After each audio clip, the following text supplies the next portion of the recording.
இங்க திடீர்னு கடற்கரையில கடல் தண்ணிகள்லாம் உள்வாங்கி ஒரு மிகப்பெரிய சுனாமி உருவாகி வருது. இதனா பார்த்த அந்த ஊர் மக்கள் எல்லாருமே சிட்டியை நோக்கி வேகமா ஓட ஆரம்பிக்கிறாங்க. ஓடிட்டு இருக்கிறப்ப ஒரு சின்ன பொண்ணு மட்டும் ஸ்லிப் ஆகி கீழே விழுந்துருவா.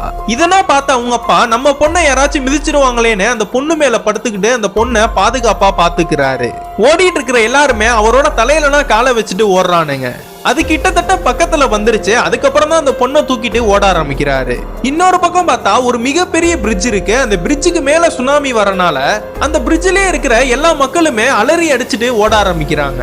ஆனா அதுட்ட இருந்து தப்பிச்சு போகக்குள்ளேயுமே அந்த சுனாமி இவங்களை சூழ்ந்து இவங்க எல்லாருமே இறந்து போயிடுறாங்க. அதுக்கப்புறம் கொஞ்ச நேரத்திலேயே சிட்டிகளுக்குள்ள தண்ணி பூந்து அந்த இடமே மூழ்கிடுது. அந்த பீச் ஓரமா இருக்கிற எல்லா மக்களுமே தப்பிச்சு போக வேற வழி இல்லாம அந்த சுனாமிலேயே மாட்டிக்கிறாங்க. அந்த பெரிய பெரிய பில்டிங்ல பாதி பில்டிங் வரைக்கும் தண்ணி மிதந்து போயிட்டு இருக்கு.